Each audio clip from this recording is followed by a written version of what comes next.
Today, we are examining three deeply interlinked developments in Africa that raise important questions about legitimacy, international recognition, and the role of external actors in domestic affairs. In Tanzania, the opposition party Chama cha Democracia na Maendeleo, widely known as CHADEMA, has publicly warned the international community not to recognize Samia Suluhu Hassan as the legitimate leader of the country.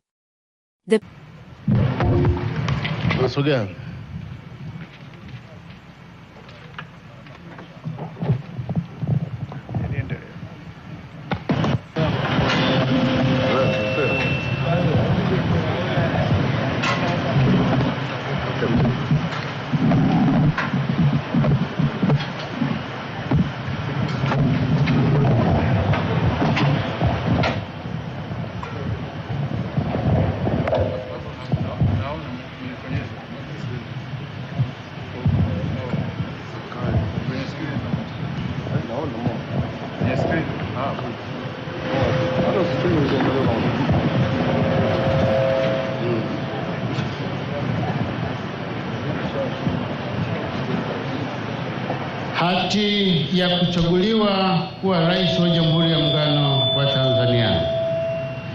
Ndugu Dr. Samia Suluhu Hassan wa Chama cha Mapinduzi CCM, kwa mujibu wa ibara ya 38 ndogo ya kwanza na 41 ndogo ya 6 ya Katiba ya Jamhuri ya Muungano wa Tanzania ya mwaka 1977 na kifungu cha 45 kidogo cha 10 cha sheria ya uchaguzi wa rais wa bunge na madiwani, sheria namba 1 ya mwaka 2024, umechaguliwa kuwa rais wa Jamhuri ya Muungano wa Tanzania katika uchaguzi mkuu wa mwaka 2025 uliofanyika tarehe 29 mwezi Oktoba mwaka 2025. Naomba sasa nikukabidhi hati ya kuchaguliwa kuwa rais wa Jamhuri ya Muungano wa Tanzania.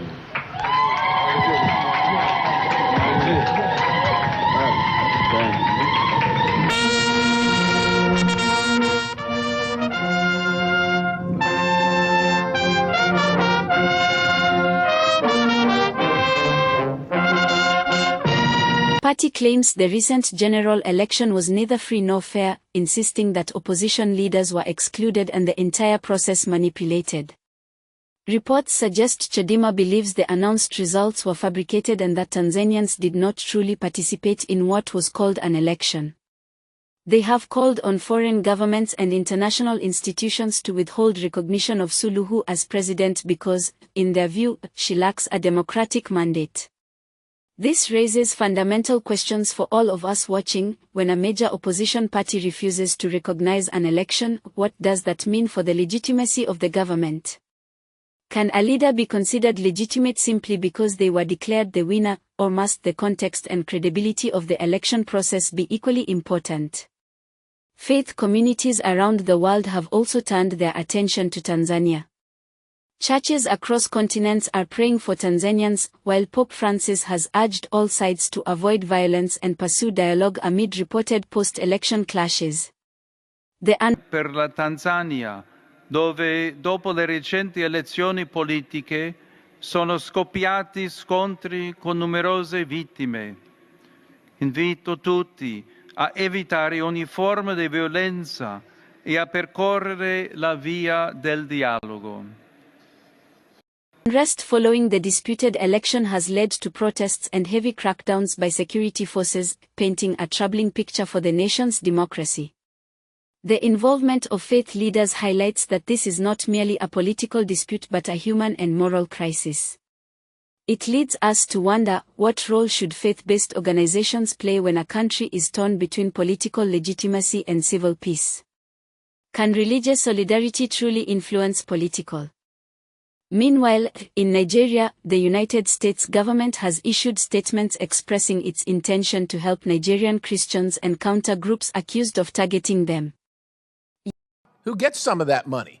Does that name ring a bell to anybody in the room?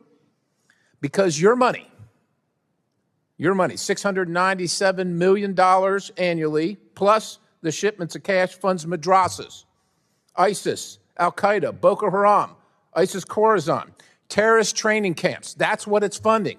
If you think that the program under Operation Enduring Sentinel, entitled Women's Scholarship Endowment, which receives $60 million annually, or the Young Women Lead, which gets about $5 million annually, is going to women who, by the way, if you read the Inspector General's report, is telling you that the Taliban does not allow women to speak in public. Yet somehow you're believing, and American people are supposed to believe, that this money is going for the betterment of the women in Afghanistan. It is not. You are funding terrorism, and it's coming through USAID. And it's not just Afghanistan, because Pakistan's right next door.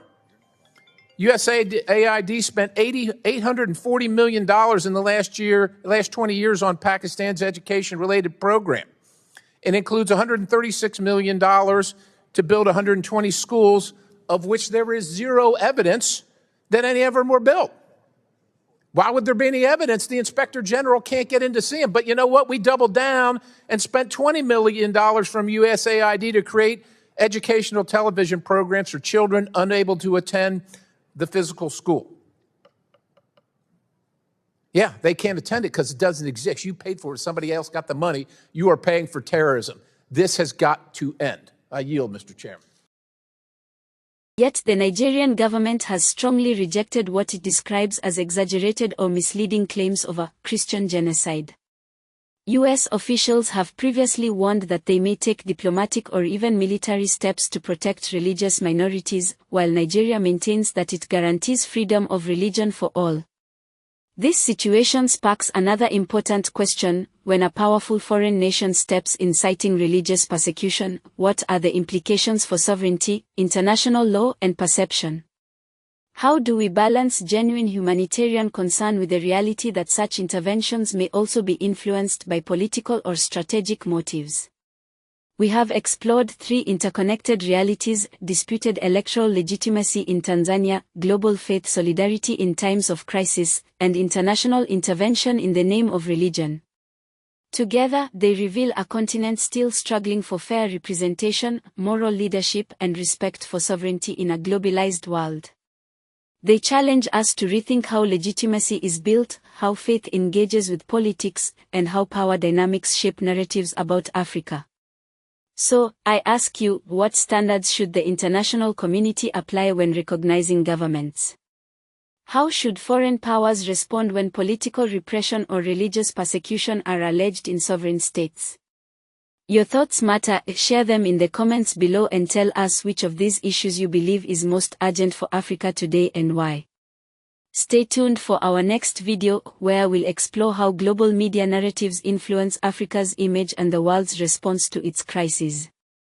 Until then, stay informed, stay engaged, and stay hopeful, because positive change always begins with awareness and courage.